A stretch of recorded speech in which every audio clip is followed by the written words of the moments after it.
y collacies! Buah, estoy gritando muchísimo, ¿eh? No, estoy muy fácil lo relacionado.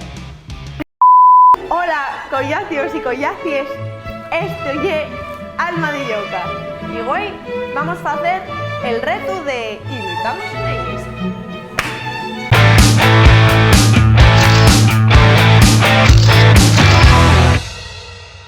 ¿En qué consiste? Oye, chiquis, esta no es serio, ¿eh? Y que no se puede trabajar así. El reto de les semelles. ¿En qué consiste el reto de imitar semelles? Bueno, el propio nombre lo dice. Vamos, válgame la redundancia, a imitar semelles de famosos y famoses. I was not aware of that. Así que a ver cómo sale. Entamamos. ¡Qué cerdos sois!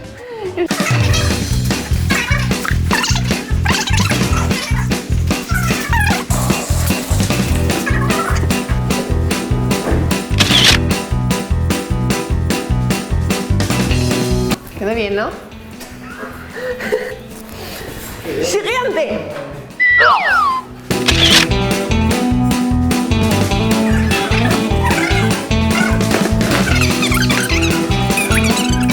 Oye, esto... Está fría la piedra, estoy notándolo, ¿eh? ¿Qué es esto? ¡Oh, perfecto! ¿Sí, no? ¿Y esto?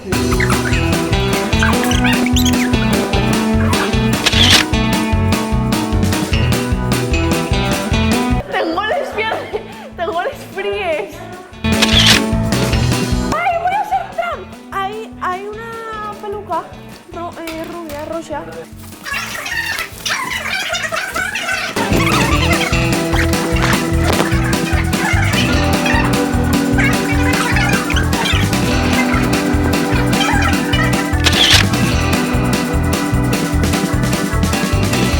Netflix presta Greta de...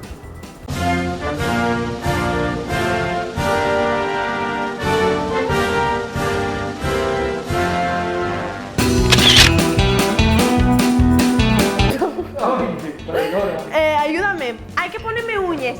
Hay que ponerme uñas. Bolis y celo. Bolis y celo.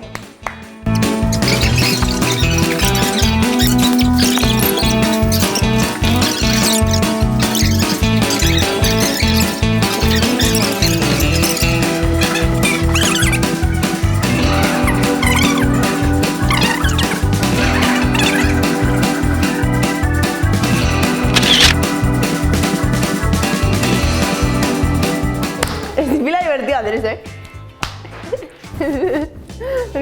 Parece que me voy a poner a vender cupón. Dijiste la 11. Bueno, ¿qué os parecieron cómo salieron les semelles? No estoy para nada diciendo lo que me están mandando decir. Prestovos, espero que sí que vos prestase por la vida. Y pues nada, vémonos en el próximo programa. Un montón de vecinos.